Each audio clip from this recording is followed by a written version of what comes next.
na ba musicien na biso bato batimba on dirait Maître Gims. Maître Gims. Moi na vie na Juna. Juna, oui. On dirait Gims aza ya kukasuka. Aza genre ba Bob Marley. Atimba. A spirit. Le natala ba musicien. Te Gims aza ya kukasuka pena. Maître Gims. Et Jean Gouba biloko ya mama na yo. Po nini? Po muto biso toza fan na yo keloba. Oh. Je suis dans quel pays là? On a besoin d'être humain. On n'a pas besoin de fanatiques. Jean Goubal, concert historique, il y a carrière nayo. Les alaki quand? Un concert nioso. Les alaka historique. Attends à Beteli de bain. Jean Goubal, et l'on pose le bateau créer polémique. Non, créer polémique. Comprendre pourquoi bateau yo bazo bêta, bazo réaliser l'album, bazo ba disque d'or. Bazo ba disque de diamant, disque de platine, bazo retourner ba stade, bazo beta ba production oyo nano beta te dépôt banda carrière no tchokomi boy Jean Goubal. Tu parles de quoi? Tu parles de quoi? Respect. Accord, il y a 2 majeurs 7 qui ont augmenté. S'il vous plaît. Mais babi ozana ba fan te. Je n'aime pas les fans. Je n'aime pas les fans. Moi, na tatana maman na ye, anipenga fanatique nanga, je refuse. Tu sais ce que c'est qu'un fanatique? C'est quelqu'un qui ne réfléchit pas. Quoi. Je n'ai pas besoin des gens qui ne réfléchissent pas autour de moi. Nini oyo opesi na bato ba pemena. Bombe anatomique, petite angoisse mystique, mongongo mélodique, ya yenyo angélique. Moi na Jean Goubal. Bombe anatomique. J'ai bien dit anatomique, un peu na boui polémique, na yembi Dominique. Le cola monzoto, petit atonda boboto. Modonga lukanzemba bongo na répertoire la Congo. Lukangona. Nani akoki kozala ambassadeur ya musique. Loko akanza Gims. Pourquoi? Je parle de la connaissance. Logua possède la connaissance de la musique. Il a et la connaissance, c'est-à-dire l'acquis et le talent, l'inné.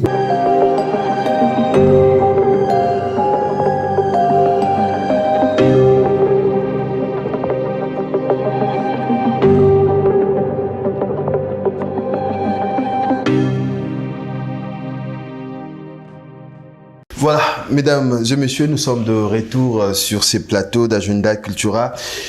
Comme vous le savez, je l'ai annoncé au sommaire de cette émission. Notre invité, il s'agit bien de l'artiste et musicien congolais Jean Goubal Kalala. Jean Goubal, à qui je dis bonjour et bienvenue dans cette émission. Bonjour mon frère. Micolo Belé, Tout jali.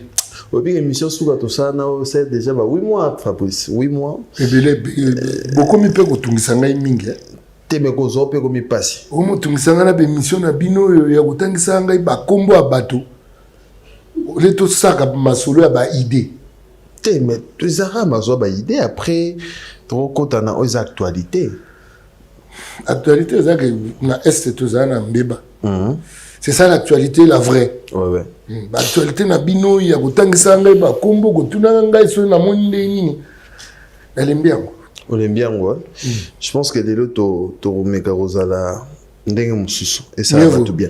Alors Jean Goubal Kalala, merci de répondre à notre invitation. C'est vrai que Congolais Otalayo et Belé na CMBDJ Télévision. Un mot d'abord pour la bande de quoi Est au Barotala biso. Je pense que ça parmi Congolais bazapé azobunda pour na Monangai et Baxelote. Et puis et vous reflétez pas si nazana ngote ya komona mboga munini lokwa Congo ba otungisa biso na kamwa mboga momuke lokwa Rwanda eza etungisa ngai ezo senga ngana sambela nzambe mais entre-temps na yebi que biso moko Congo ango quel est le respect que nous donnons à la science, à la connaissance, parce que ceux qui ont la connaissance Kamwa Rwanda na kutungisa biso mingi boite. C'est-à-dire que tu as to kalinga masasi na minduki biso moko. Olia kozelaga o basali biso embargo te. Basali biso embargo ya réflexion te. Basali biso embargo ya connaissance te. Et surtout que les connaissances est comme na wenzi. Motonyo soit kenda kupuna. Parce que les so otali TikTok ya congolais okutaka bozoba na kati. So que na TikTok ya ba chinois, OK muna bana wana ba oyekola ki boulanger, ki maçon, ki na école gardienne. Biso zakaka tala nani oyo afingi okuna. Tala janguba biloko mama na yo.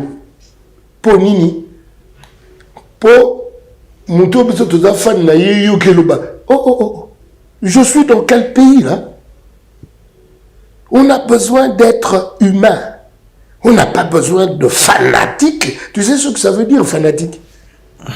Un fanatique, c'est quelqu'un qui ne pense pas, qui ne réfléchit pas. Un fanatique, il pas arabe. Un fanatique, il peut pas bomba avion, à la bomba koufi. Ça, c'est des fanatiques. On n'a pas besoin de fanatiques. C'est-à-dire, au même temps, aussi pour niveau de combien imbécile. Mais quelle est la nourriture de l'âme de Congolais? Ndombolo. Congolais Olian Nini. Congolais Olian Ndombolo. C'est ce qui fait. Professeur Kamana Kouma qui était imbécilisation collective du Congolais par la religion, la politique et la presse, et surtout la musique. Le Congolais devient imbécile parce qu'il y a une musique qui est beaucoup imbécile. Dans la musique, ils ont fait rien. Ils ont fait beaucoup de temps comme Zoba. Dans la religion, ils ont fait rien. Ils ont fait beaucoup de temps comme. C'est-à-dire, comme Nyama, moi, c'est une sorte de mobile poche. Voilà les maximes où est la musique. Motamone na moninga te episode sur en 1900. C'est-à-dire, vous croyez qu'on devient grand par hasard. Vous croyez qu'on devient grand parce qu'on a été filmé, parce qu'on passe à la télé. Non. En musique, les musiciens travaillent au moins 8 heures par jour. Au moins. Les grands musiciens travaillent au moins 8 heures par jour. Oyo Saralelo. Ngaout Saralem sous 22 heures. Wapi. Sur 24. Wapi. N'a pas l'air. Je travaille chez moi à la maison.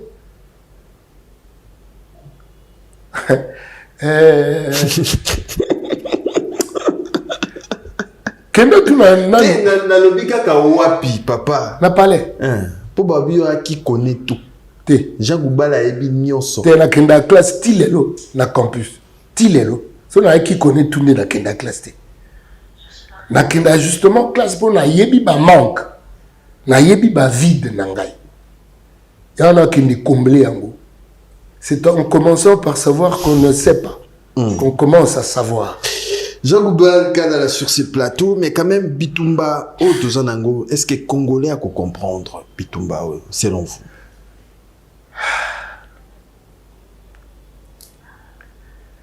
Pour un Congolais à comprendre, il faut te changer de programme d'habitude enseignement, l'école primaire.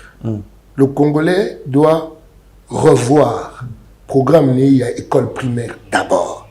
Tu peux continuer à empire byzantin.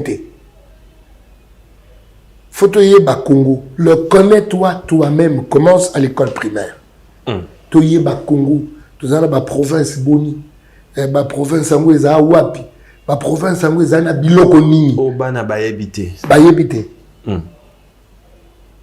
Bayebite so yo so mona coltan. Bayebite so so mona coltan. Non tout monde te. Mais il y a une presse. En principe, la richesse, nous sommes tous en Ango. Sauf que tu as le tableau périodique, le tableau de Mendeleïev. L'élément où ils ont tous en Ango, il fallait que tu aies pas Kangope. Quand on parle du tableau périodique, l'élément où ils ont en Kati, mais quand c'est pas tout le monde en pété, tant que tu aies Kolango. C'est parce que tous les éléments quand c'est la biso le lengeni ni biso to yekola. Le connais-toi, notre connais-toi, toi-même n'attend pas que le blanc vienne nous faire connaître nous-mêmes.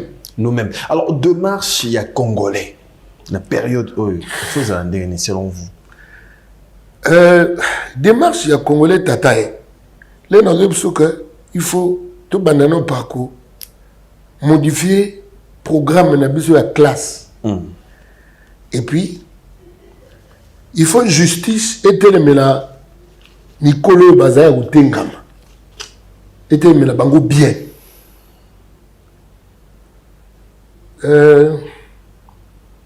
Et là, mon sala, il y a la lumière. Oui, bien, la période, nous, on a 17e siècle.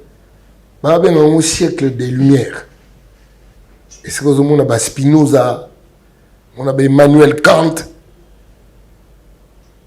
Et là, la lumière, c'est-à-dire, Batomoko, Moussa n'a pas pour éclairer Baninga.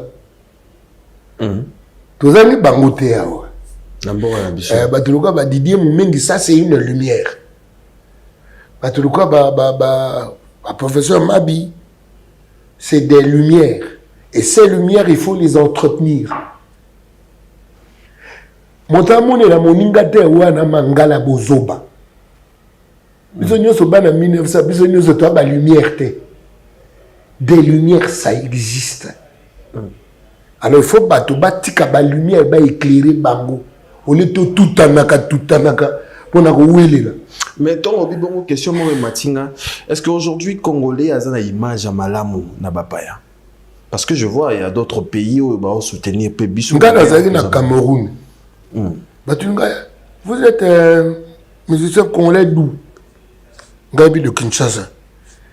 Mais vous ne ressemblez pas aux musiciens congolais, vous êtes normal.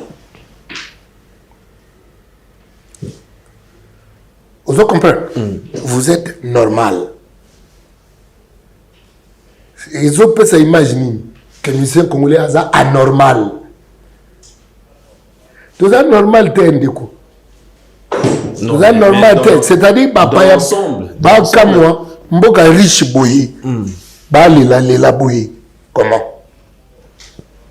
Qu'est-ce qui fait que mboka riche le quoi oyo? Lela boye.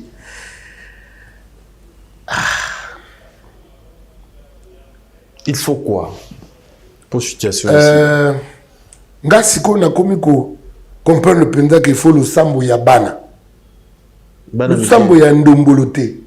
Le sambo bana mike. Te le sambo ya bana nzambe. OK. Basé belete mais baza. C'est-à-dire bateau le sambo na bango eko changer loko. Le sambo ya ndombolote. Mais tout le monde a dit moko nzamboka qui mboka ona maboko nzambe asali par naï. Asa sali par naï. Le quoi s'appelle ça on a maboko nzambe tike nzambe sala par naï. Nzambe osa par naï na banani. Ce pays attend que vienne le gouvernement des enfants de Dieu. Mboko ezo la gouvernement ya bana nkolo. Ce qu'on a gouvernement ezate. Oyo kimbango ya lobaki ka mokonzo ko bimisa Kongo na bumbu ozala na le pouvoir spirituel, le pouvoir scientifique et le pouvoir politique, c'est-à-dire économique et ignos. Le pouvoir spirituel, il a pas plein d'abinoté pour que nous le franc-maçon. C'est le pouvoir qui te vient de l'éternel.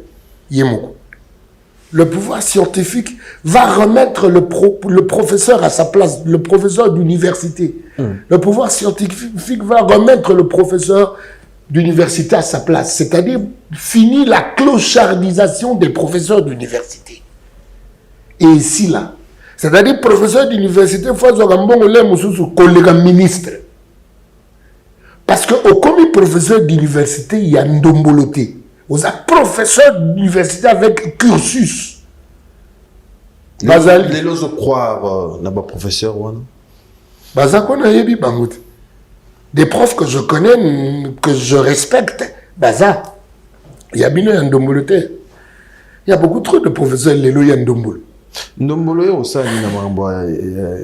C'est-à-dire cette légèreté, il y a Motoamon et la Moningate, besoin de 1900. C'est ça que j'appelle Ndombolo. Ce diplôme de cosmétique, alors, il n'a à défendre le côté. C'est qui? Hein? Non, Jacques Kala. Au monde en côté? Oui. Tout ça, mon business, tout ça. Mon toit défendre mémoire. Avec ma mémoire. La mémoire et le mémoire et abilomi balé que ça. La mémoire est à Moutou. Le mémoire est à travail aux sala. C'est déjà mon oiseau défendre mémoire à Bengango la mémoire. Ou à Nabenga Ndombolo. Et puis, c'était alors, c'est ce que nous sommes devenus comme pays. Le pays de l'élite. Ah, Papa Léo Marcel.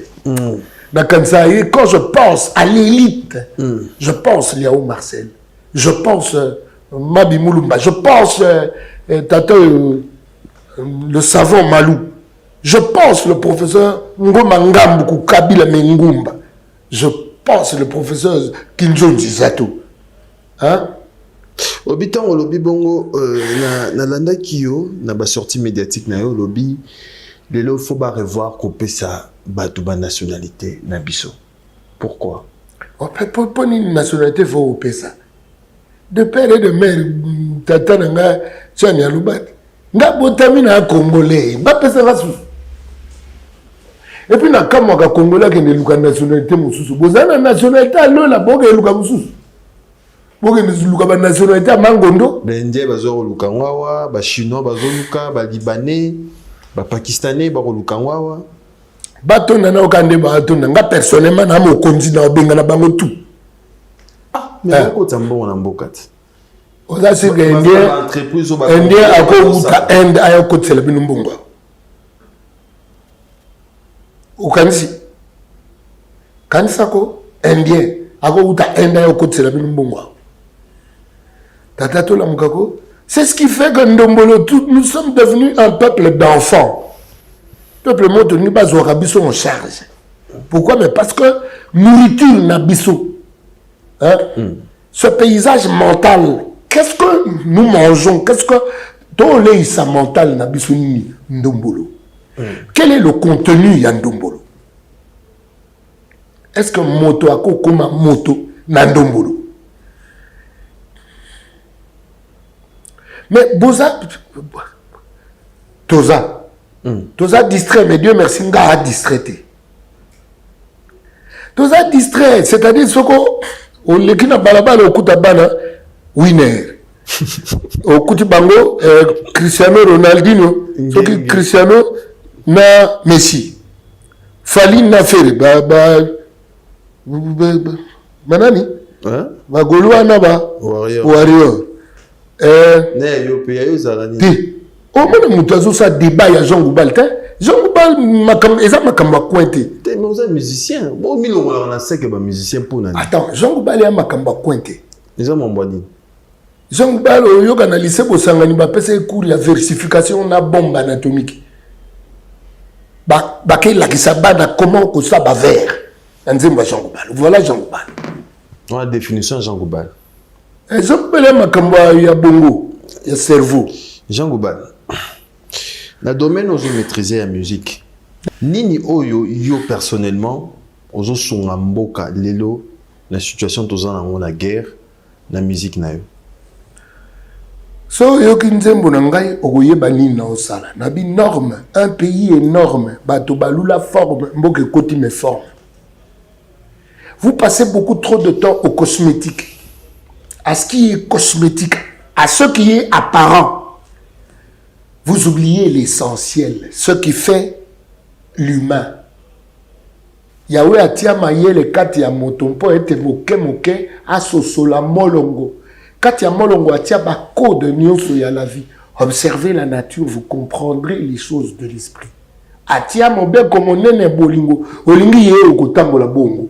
Yango yoka mwana bwani oyo ya bankoko, yekola mwana nzebi oyo ya banoko.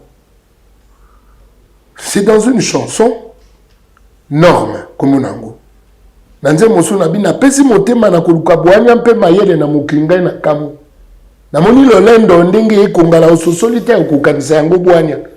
Na luki mpo na manyula nini yango koyeba, nini kozanga koyeba. Na moni bobola likolo na ngomba, pe na moni nkita emelama uti akate. Bwanya etongolaka moto te. Pe sûrement yebi bolingo. Lolendo elula nkembo wana mbonge ya mopepe elikaka nango. Tokomi Congolais ya lolendo mbonge ya mopepe. Toza Congolais ya bato. Mbi tote mangi. Combat ya Jean Gouba lelo bato ba comprendre philosophie na. Bato nini yo ba comprendre nga? Ba Congolais. Vas-y belita. Bato ba comprendre nga ba belita. Parce que bato ba comprendre nga ezara ba musicien population ba musicien ba comprendre nga bazali. Ba musicien ba comprendre nga bazali. Na anglais nini? Ko comprendre pas si na yo kakati. Ndiko tu crois que c'est bien tout le monde a Rwanda au beta biso. Kamwa ka Rwanda to ko tafinde boy. Tu sais pourquoi? Parce que to ko peuple mon moulala. Congo oh ya Nzambe. Mais kolokaka akokisa atia bana nisika na bango. Parce que le Congo a la vocation ya la locomotive. Alors pour Congo a la locomotive, il faut azana ba konjo ba locomotive. Bana ya kolo. Mais tout c'est ma ka nkola kokisa. Lelo na ba musicien na biso bato ba timba on dirait Maître Gims. Maître Gims. Moi, je viens à Juna. Juna, oui. On dirait Gims, Azaya Gukasuka. Avec genre Bob Marley. A Timba. A Spirit. Le Natala va musicien. T'es Gims, Azaya Gukasuka Vena. Maître Gims. Bon. Toya, on appelle Awa Lexus légal. On a Alèche. Na o ba autobuma na babomeli biso na Goma wana bandulisi ya kokasumuka des gens qui peuvent transformer le paysage mental d'un peuple. Ba musicien bazali ya kokasuma ba musicien pongi te ba musicien bilamba na ba apparence ba musicien mo bazo endormir peuple. Bazo comme ça biso peuple ya bilamba. Bazo comme ça biso un peuple d'apparence. Té. Bob Marley a dit na apparence. Bob. Bino bo comme si musique mais c'est ba couturier. Laissez les couturiers s'occuper de bilamba. Faites-moi la musique s'il vous plaît. Musique elle est sakamolimo. Votre musique est là qu'on distrait, quoi, abrutir, bateau. Et vous voulez qu'on vous appelle des grands qui est en train d'abrutir des gens, vous voulez qu'on vous appelle des grands, quoi. Mais parce que vous abrutissez des gens. Mais Jean Gouba, et l'on pose le bateau créer polémique. Non, créer polémique. Comprendre, pourquoi bateau yo bateau bêta, bateau réaliser l'album, bateau ba disque d'or. Bazo ba disque de diamant, disque de platine, bazo retourner ba stade, bazo beta ba production oh yo nano beta te dépôt banda carrière no tchokomi boy Jean Gouba. Tu parles de quoi? Tu parles de quoi? Il faut pas nous manquer de respect. Accord, il y a do majeur 7 quintes augmenté. Batuno wana. Là, il est bien. Écoute, ce qu'on sait à 8 heures de travail, il y a you. Individuel, n'attends pas à ce que aux grand, il y a solo. Pour être grand, il faut ça 8 heures de temps. Au moins, dans le but, au moins. Bon, bateau, ça, on était baba, grand bazar. Bah, comme à grande ligne. Vous assurez, mettre Gims au tenga ça à 8 heures. On peut ça quand même pas te dire. Attends, que tu y a Gims, kaka. C'est quelqu'un qui travaille pour de vrai. Oh, moi ça, au moins dit, Miki Louana, hein? Oui, mais Miki Louana va quitter le quoi, c'est des pays pauvres. Bah, potowana. Il y a un bon gamin pauvre. Ce qui fait que ça, moi, les collègues, ça travaille. Mais tu es trop riche, mais tu travailles. Dans la question, mon inatuna, parce que nous avons na kulu tuna plateau. Et le rumba est côté na patrimoine immatériel de l'UNESCO. C'est grâce à quelle génération? Ma grand Calais, Papa Lutumba, Madilu System. La génération Nyoso. Fali Ferré. La génération Nyoso. Nga naza na kati ya commission ya rumba wana. Oyebi na olobani. Je donne la responsabilité, il y a contenu, il y a rumba, la barrangeur, la Vesouzi, la Maïka, la Munganga, la Lokwa Kanza, la Ale Makaba, la Kapaya, je donne cette responsabilité aux musiciens. Cette responsabilité, je la donne aux musiciens parce qu'eux comprennent la musique. Et de référence aujourd'hui. Est-ce que ma référence Bazali? Il y a des arrangeurs, je ne veux pas des arrangeurs. Pas des artistes. Il y a des arrangeurs, des artistes. Hein? Oui, bien, les Makaba, moi, au Burkina Faso, c'est un V. Petit noir, Nyonginga Bouyi, na Bobongo. C'est un bosseur, quoi. Nazara fier na batabongo sur na utanga bango. Parce qu'il demeure musicien partout dans le monde. Et puis ça va tourner nazanga moko hein. Moto. Makamoto le bawale ke makamoso nanu yo betate. Nasi na yoka élogement il y a genre merci monsieur d'avoir existé. Wana ke tourner nazanga moko na guitare. Bato ba choba doute fort. Te ngamoko kaka na guitare na makasi Jango ba. Moto. Ba musicien combien ba ko voyager ba sali tour ni azaye moko. Ah.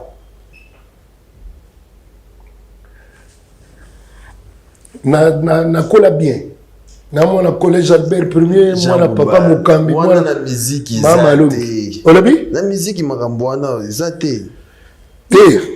La musique était, na cerveau na bino ya ba congolais. Jean Goubal, concert historique, ya carrière na yo. Ezalaki quand? Un concert nyoso, ezalaka historique. Ata na beteli de ba. Na beta ndule mogo na mama colonel na Bandal. Ndule ba na 20h. Batimo ba ya 18h, ba 6. Manoke bandi na 18h. 20h maintenant que katate bato ba 6 na bandindu. Mutu mo ba na kata salwana. Abano va en Afrique du Sud. Abi je n'ai jamais vu ça. Pour avant na banane c'est bon vous êtes mon plein. Na bandi. A Kenya Afrique du Sud sanga na notinelo $500 chaque mois. Non ça une année. Na notinelo bon parce que makamu na monia na mona ngote. Ouais la historique te. Ko kanisa te que ngana mutu chanter ba plein. Sozo de la ba plein. Ya la Wallonie. So lingi ba plein. Bateau yo peut-être aux hommes qui il faut pas apprendre et bélir bah au salaire. Moto langa. Ne crois pas que le Congo ressemble au Congo. Le Congo doit se connaître. Ah, Nzambe. C'est ça que j'appelle le cosmétique, l'apparent. Le fond, il y a savoir Eza, le connaître Ezali. Mon peuple périt faute de connaissance. Voilà Christ, voilà Ngate. Vous,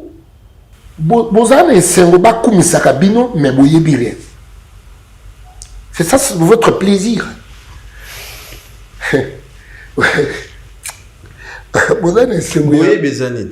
Koyeba. La musique. Koyeba ezali kozala na nzebi. Eba, ebi. Nzebi eza savoir, connaissance. Posséder la connaissance, ça se loge l'intelligence.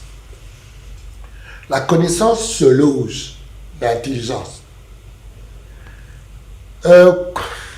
Do, mi, sol, si. Ouais, do majeur 7. Autant à ma note, on a été sur le bien. Do, mi, sol, si, ré. Do majeur 9. Ah, on ne connaît pas yebisa que tu peux t'en souvenir moko angairobe kun kukun ki ekikun angairobe o makambo kun garobe na botama na sembo kun voyage ki ekikun ku omba ki sharifini kangali puta kukun ki ekikun. Tant que nous ne savons pas que nous ne savons pas, nous n'allons pas fournir l'effort d'aller vers le savoir. C'est ce que je plains. Je m'en fous de vous plaire. Dans la pose, on peut s'appeler plaisir. Dans la pose, il y a quoi? Zalana loba qui n'a pas mon angai. Dans la pose, on peut s'appeler plaisir. Dans la pose, zalana tango nangai na loba qui. Oh yo apprendre. Ata bugoya buyo kangasi. Des années aux quoi apprendre. Nini oyo opesi na bateau ba pemena. Bombe anatomique, petite angoisse mystique, mongongo mélodique, ya yenyo angélique. Moi na Jean Gouba. Bombe anatomique. J'ai bien dit anatomique, un peu na boyi polémique, ngai na yembi Dominique. Mon zoto, le kola mon zoto, petit atonda boboto. Modolanga lukanze mba bongo na répertoire à Congo. Lukamuna. Pardon. Vous posez la question de l'été. Lukamuna nzembo et komami bongo na ba koro beta mawala. Lukamuna. Na musique na obimisi nani? Kobimisa. Oyebe belé. Ah, oyebi pitche Camilo asa doctorat ya musique na tervuren otache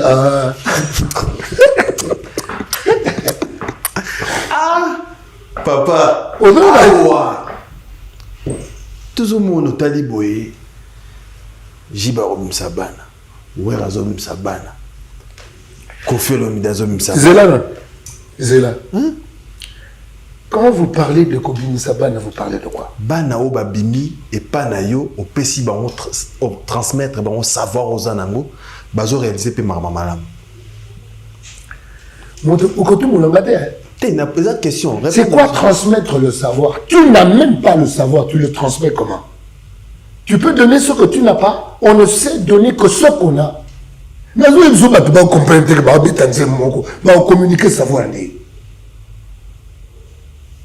Mais vous me provoquez. Je ne suis pas content de vivre le grand Congo faible, oui. Je ne suis pas heureux. Je n'ai pas le bonheur de vivre dans un pays Baloubaka, potentiellement très grand, avec un peuple qui se plaît des miettes. Je ne suis pas heureux. Communiquer le savoir, il faut d'abord le posséder en amont. Tu ne peux pas donner ce que tu n'as pas. Tu me provoques. Tu veux me provoquer. Non, tu me t'es. Au moment où qu'est-ce que tu peux former. Au moment où qu'est-ce que tu peux former. Yo zanango, yo P7. Ngana format. C'est-à-dire que Shingana doit former en tant qu'encadreur. Il y a musique. Mais l'orchestre, je ne former. L'orchestre, je vais amener apport. Tu vas former. Place ni Jean Gouba oza nango la musique à Congo. Oza wapi. Au Télémi comme na maïl oza nango comme. Mais soki na mi pesi place. C'est que na lolendo. Déjà pour na mi mona na kenota talatala. Misu yangai komi mona ezinga na kenota talatala. Ça serait prétentieux que je m'attribue une place. Attaque toute l'existence. Ça serait prétentieux. Nga komi peut sa place. Qui suis-je pour m'attribuer une place? C'est Jean Goubal, Kalala, sur ces plateaux. Fidèle ami téléspectateurs, vraiment merci beaucoup, bâtonnier Coco Kayoudi, Missamou, le bâtonnier, mais Jean Goubal, est-ce que musique a maïl et lélo, ils ont un retournement positif? Tout le monde, Jean Goubal, est-ce que Moussala y a maïl et ils ont un retour positif? Tu sais, pour ni to komboui, parce que tu sais, la maïl était. Tu sais pourquoi le Congo te connaît tout ça? Parce que tout ça, il a maillé l'été. Mando qui n'a pas de photo qui est ailleurs. Nous devons produire. Nous devons produire notre puissance. Et pour produire la puissance, il faut faire intervenir l'intelligence. Et l'intelligence, il y a un monde maillé. Quel que soit le boulot que tu fais, ce qu'on s'est maillé l'été, tu vas gagner baguette mon bientôt. Ba musicien na biso ba kosela maele bino ba musicien congolais di ngana muta mayele na buta mabungu hein et puis na yoka ka posa ko sebisa ka chaque jour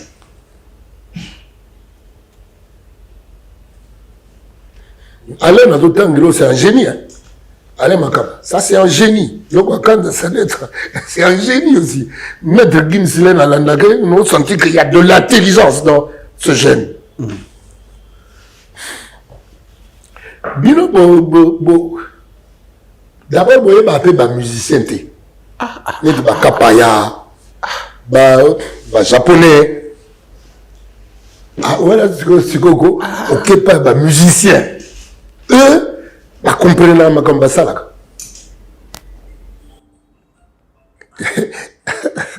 ah comme on a eu Chango et mozo ba wana peso kanda nazo tika makambo yo o pesa kanda ni na peso o pesa na kanda pour na finga mitro pour na lobi makambo ngeza te me babi ozana ba fan te bato zolo je n'aime pas les fans ozana ba fan je n'aime pas les fans. Moi, na tatana maman na ye, anipenga fanatique nanga, je refuse. Tu sais ce que c'est qu'un fanatique? C'est quelqu'un qui ne réfléchit pas, quoi. Je n'ai pas besoin des gens qui ne réfléchissent pas autour de moi. Je n'aime pas les fans. J'aime les mélomanes. Ngasoko yepsina kwa fan nanga na apexo. Parce qu'un fanatique, a la moto à kanisa ate. Pour ou contre Lelo, on voit les artistes, bazo surnommés, ba fan na bango, ba combo. Nakipa ngote. Kalingate moto ngaza na posa bato ba koma bato. Ngaza na posa teke c'est quoi ça? Oni. Vous me passez beaucoup de temps à dire des choses pour me plaire bino. Je ne viens pas faire plaisir à des individus. Je viens faire révolter mon peuple. Je veux que ce peuple se révolte. Et puis, premier adversaire, il y a peuple, moto contre Yemoko.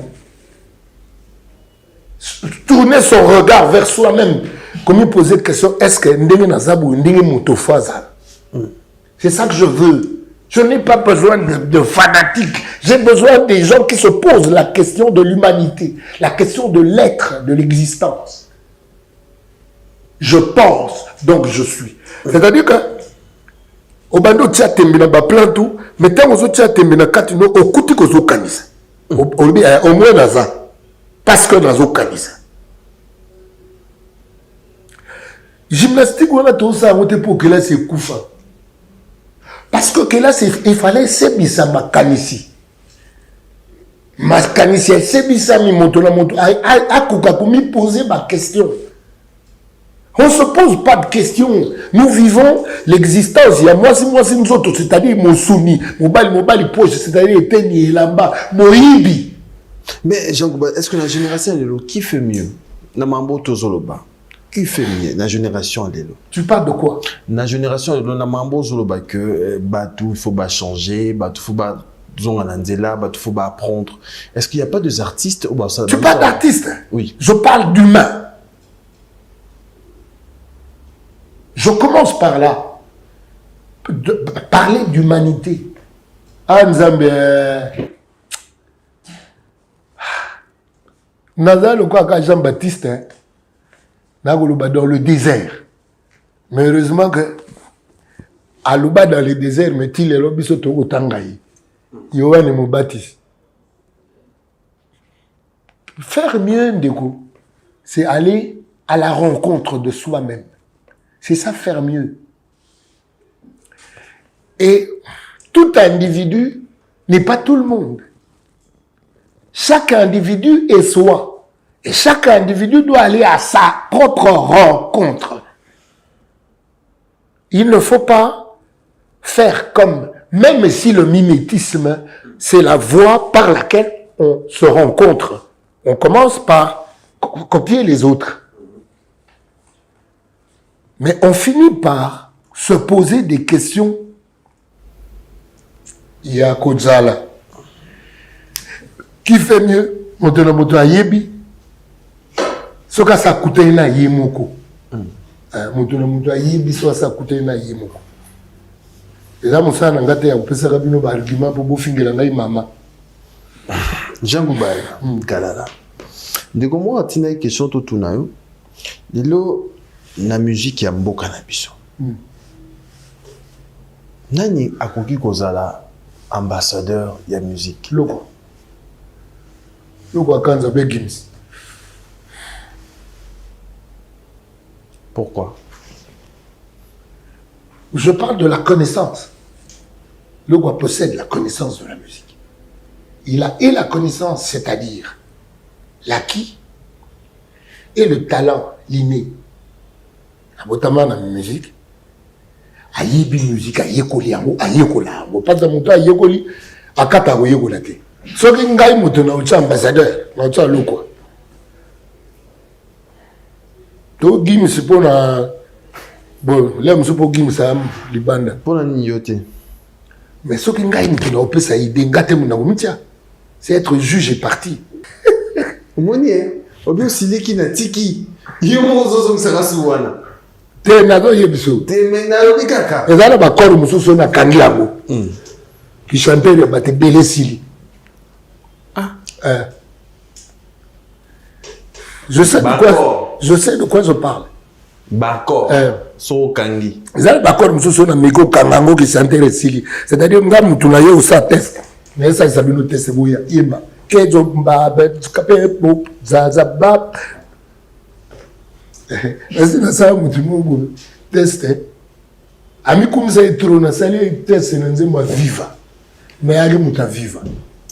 Na betela ngara bungi nzela John madakchko kadakchko godokchko kota uwa banzemba mindeli ngabi yo muta viva. Olika bakumisa bino. Musale le yinda bo kota. Opéra, on a musique opéra. Nini? Musique ou bien en musique. Ngara bungi nzela kashema lokwa betaki. Zongo dokchiko kadakchiko jenga dokchiko kodokchikitenga de mutisoko mutu ya viva pena chanter. Agogite. Kota otewa banzemba mindeli ngabi omoni. Il n'y a pas si la musique est ranime. On n'a pas si péné un artiste à rose en agnon, mais oh yo, pose au moins ça. En fait, il n'y a pas ces travail. Parce que ce travail est une moto ami les cas chaque jour. Oh les cas place moi aux alaki. Mais il faut à moto lingi travail. Parce que monsieur la personne peut la libérer ma travail pédate. Sozo yekola c'est-à-dire au bakisa makabo ou ye bakité. Ezagana makambebe na pasi ya yekola. Oponi nina baneto yekola ba gamme. Gamme et mode. Do ré mi fa sol la si do ré mi fa sol la si do ré mi fa sol la si do ré mi. Na katolo yo ya ba. Nzambe. Bah comme il y a un mot douane. Il y a moi pas de ma musicien. Phrygien. Bah le crier. Non, mais sans polémique. Nabi que vous avez la vérité. Vraiment, na sengio, vous avez sincère ambition. Dalanda, collègue musicien dans mon corps. Aloba, ceux qui musiciens au colaïe, bah comme ils ballet, bon à l'ambition la musique et qu'on évolue. Merci ça. Il y a un problème, il y a ceux qui musiciens locaux là. Il y a un problème, il y a que Mboka. Il y a un azolo de la enseignement. Banda primaire. Nous avons eu une chance de autant dans l'école bien. C'est-à-dire, au yekoli ko yekola. Ba la kisi ko yekola. Au tika lisi no mo bimo yekola kaka. Mais société na biso ya ba diplôme oyo ndi bomi moka. Dans la société ya ba diplôme. Ah non, ngina muta yebi rien. Mazui diplôme. On mutu fa yeba. Yango wana mi kotambe ya après ba diplôme wana. Nga siko yongo munda rotuna jango ba. Na kotu. Là si ça aide. Si ça aide. Si ça aide pour na tuna question. Olobi musicien biso ba musicien ba gini balé le quoi été. Ce qui congolais azaki na posa ya koyeba. Ndembo ke liboso. Les misala eke liboso. Misala biso eke na liboso te poto yebite. Tozana posa ya koyeba te to na posa ka ya lokumu. Lokumu moko ya vide eza creux. C'est-à-dire oyebi hein, là tu vois la musique. Et comme allait mon ça ba atelier. Beaucoup de na ba musicien mususu. Beaucoup mo beta sur la musique. Mais ben nini cheminement là au résolvoir on est nini. Ba ya kena bino beaucoup mais ça ba ibu ba ya kate. Ah ba ya te wona ba solo na bangote. Ouais ma solo bana. Oh. Nina ba dorien ba le crier yo kanzi. De tout le monde a ça maman minine. So ma comme musique ya oui ba ibandi. Ba te mate. E wando yo kakao ale makaba kutani na ba solo la. So bilongi nini yo mona. Ya ba congolais beaucoup na kuna. Te bilongi ba congolais au mona beaucoup na kuna. Place beaucoup na ba ba Kambilo wana na oloba. Ba Pichen Kambilo, ba Moli Mukelenge, ba Cook, ba Prof Michel. On a ba grand chant. Wa ba kotaka na masolo musique. Olingi grand kaka, olinga ka grand. Tout ça grand te noko. Si on était grand, le Congo serait le pays le plus développé de l'Afrique. On n'est pas grand. C'est pas ce qu'on veut paraître. Parce qu'on veut pas bien gabiso ba grand.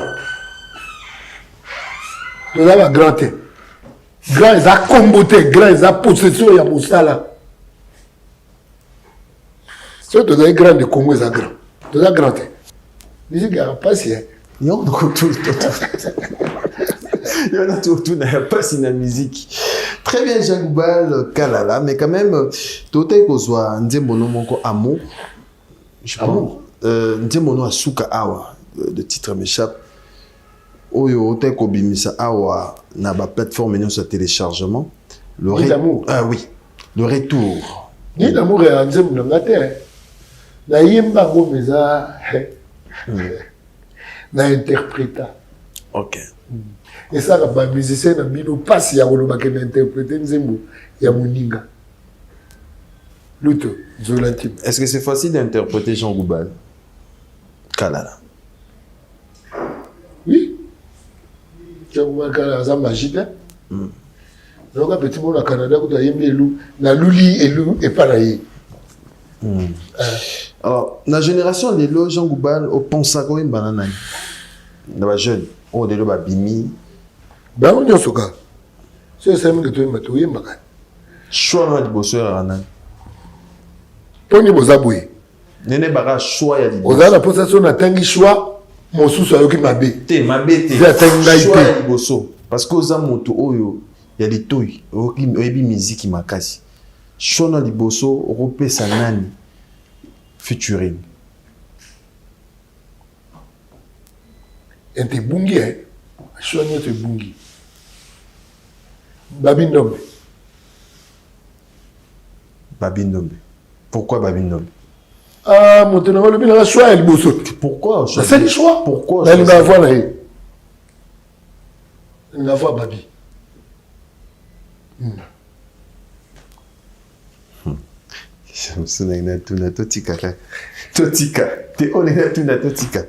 Voilà, Jean-Gouba Kalala, ma projet des années 2000, année Bandi, Mikolo ko pousse un ébélé.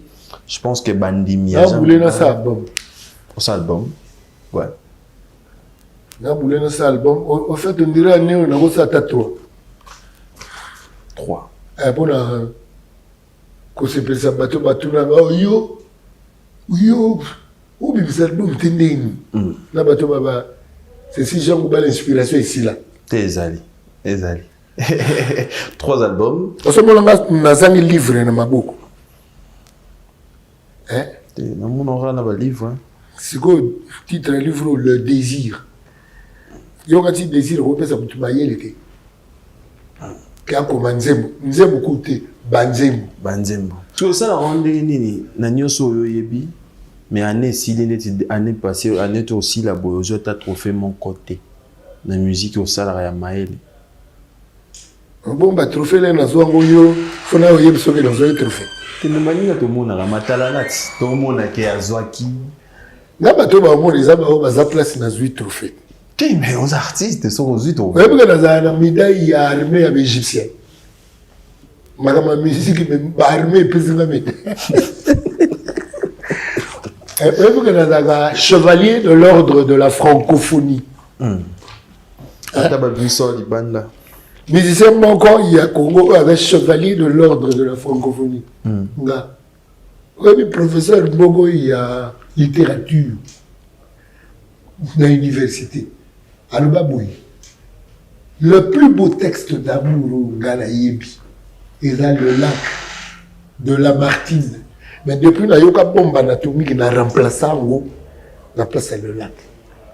Gabato, Bakumisa, Bakamuna, Bagouana. Vous comprenez? Au fin de Yogi, Batumo Batindelu Babi, merci d'avoir existé. Hein?